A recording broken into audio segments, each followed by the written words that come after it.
Bill in St. Helens, Oregon. Hey, Bill, you want to talk about Rudy Giuliani? I've got something to share with you. Yeah, and if you've covered this, I apologize because I missed it. But, Tom, everybody understands the comments Giuliani made about the president. My concerns, I'm really concerned that they're attempting to set a very dangerous precedent, and I really think this was kind of a litmus test to see if they get away with it. And what I'm talking about is, when they take on his words, the President of the United States' words or actions, I guess we can argue they're fair game.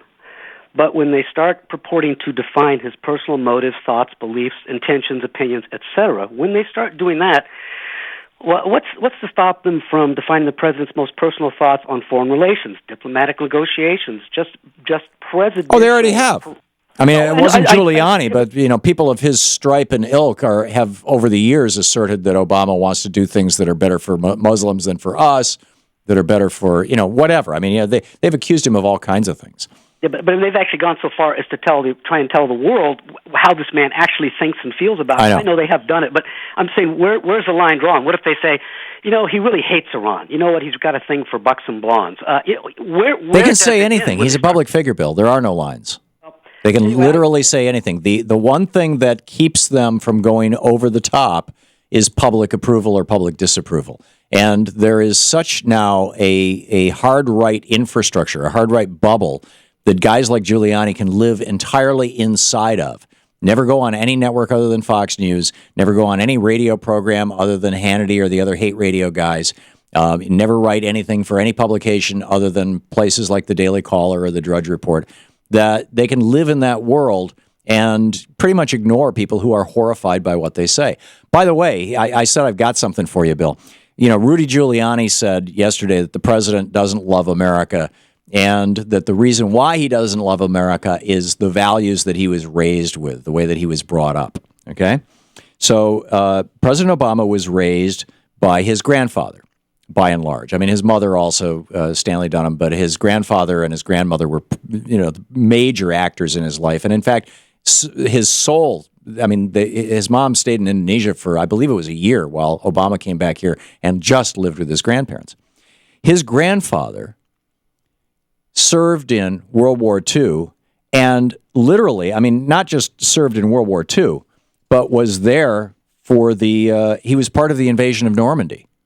It doesn't get better than that, right? Being one of the guys who invaded France at Normandy to throw back Hitler. That was Obama's grandfather. Those were the values that he got from his grandfather and from his mother's father.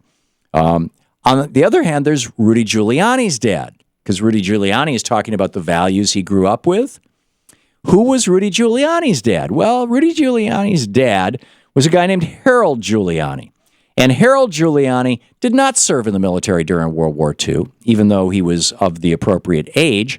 The reason why he didn't serve in World War II was because he was a convicted felon.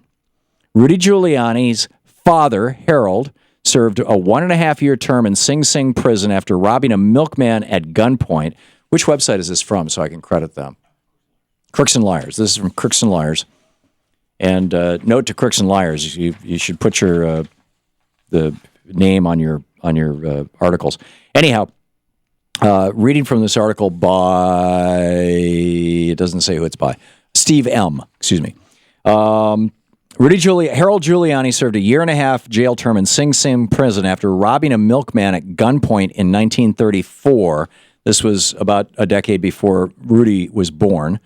Rudy also alleges that, not Rudy Giuliani, but this is the book, Rudy, an investigative biography of Rudy Giuliani by Wayne Barrett. So Wayne Barrett writes, Harold Giuliani served as the muscle for a loan sharking outfit, claiming that he broke legs. These are quotes from Harold Giuliani. Broke legs, smashed kneecaps, and crunched noses in the 1950s, even taking part in a gunfight in a Brooklyn street in the 1960s. And during the time of war, at the time of Rudy's birth, Harold was working in the Brooklyn Navy Yard as a plumber's assistant, the trade he learned before he went to prison. World War II lasted more than 4.5 years. D-Day was just 9 days away. And Harold wasn't drafted because he had a criminal record. You could not serve in the military if you had a criminal record without an exception. So, gee, what about that, Bill? Yeah, well, I just think I think we've now moved into a world of politically acceptable sedition. Sedition is sedition, and whether it's Giuliani or the Congress of the United States, when they directly undermine the president's ability to do his job in his official capacity, that is by definition a seditious act, and that's what we need to start talking about, Yeah, Tom. I agree. And I think that there's a fair amount of very, very bad and very scary sedition going on in the United States. I do not disagree with you, Bill, on that. I doubt it's prosecutable, but it should be prosecutable morally in the court of public opinion. We should be calling these. Thank you for the call, Bill. We should be calling these people out. ABC, CBS, NBC, CNN, MSNBC. They all at Fox News. God, I'm just astonished that Fox News allows this kind of stuff on their airwaves. But I don't know. Maybe Roger Ailes and Rupert Murdoch hate America. You're listening to Thom Hartmann. Visit ThomHartmann.com for audio and video archives. I mean, Roger Ailes is this paranoid, frightened little man, and Rupert Murdoch used to be an Australian billionaire. Maybe they're the ones who hate America. Who knows?